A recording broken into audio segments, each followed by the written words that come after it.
Good morning. So, umpisa na tayo makaraon ng trabaho. So, punta din sa ating ginagawa. Kasi maaga pa lang 6:35. So, umpisa na ng trabaho natin 7. So, ayusin lang natin yung mga dapat ayusin dun. So, maaga pa naman. Mamaya pa tayo mag-umpisa. So, right. Maya pa mga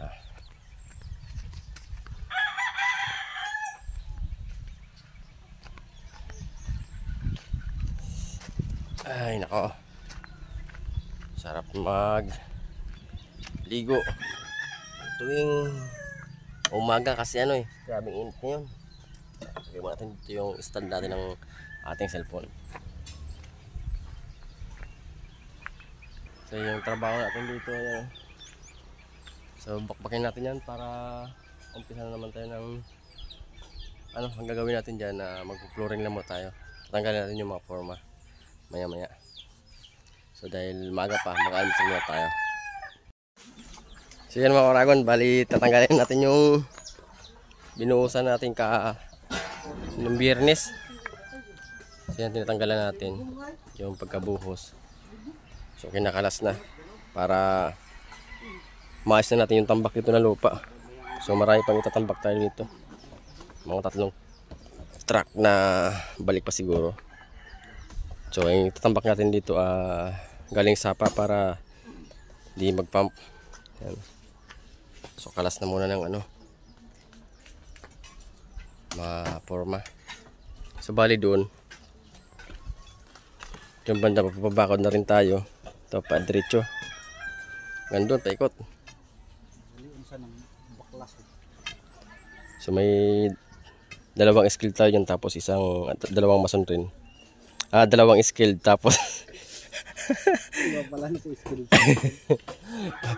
may 2 skill tayo tapos may 2 labor. Go kayo dito para mag-asintada sila. 2 mason. Tapos dito sila Archie. Tapos din sila Fay. Ito lang tayo sa libot. Nagtatanggal na. Right.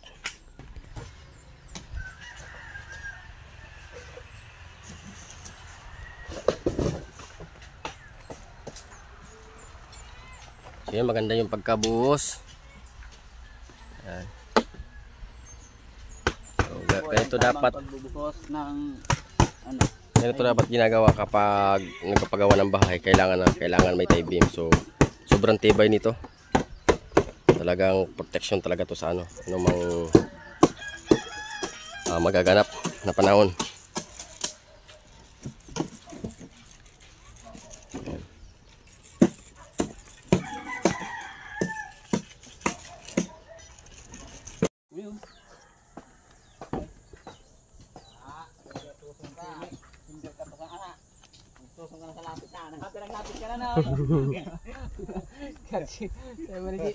Ha?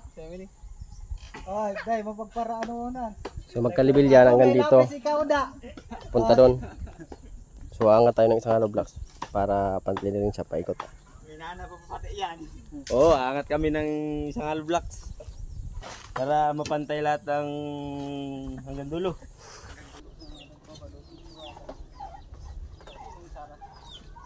Madali mag-ibo. Ayun niya, magpadakulang mapagal. Magpadakulang mapagal. Patay.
unit. So, ito yung nagawa natin kahapon. Ayan. So, dahil hinihintay sana natin kanina yung panampak kasi unahin sana namin yung flooring. So hindi nakahanap yung mag-deliver ng ng truck kasi yun sa munisipyo. So siguro may pinuntahan. Hinanap kaya ang ginawa namin kasi tada na muna kami. Tada muna inuna namin. So bali bukas continue na lang yung mga asintada namin dito kaya nagtatambak na kami. So pagkatapos namin siguro asintada pag makita na yung pag dumating na yung deliver, so tambakan na dito para flooring na rin to.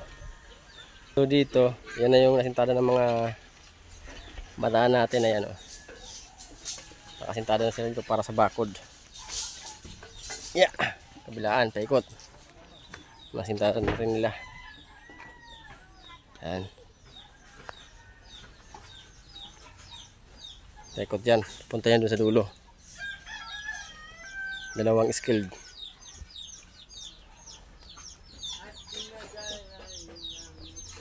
So ayan o, dito. So inuubos na lang yung halo para makapag-out na rin. Ayan.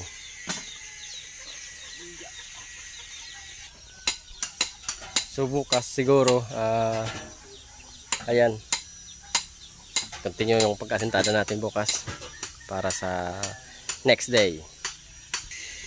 So itong kaya ang ganyan lang yung naging bakod, naging asintada dahil magkakaroon ito ng cyclone. Ito yung mga abang, mga nakaabang para sa cyclone yan, kaya hanggang dito lang. So bali 4 na patong ang gagawin natin dyan.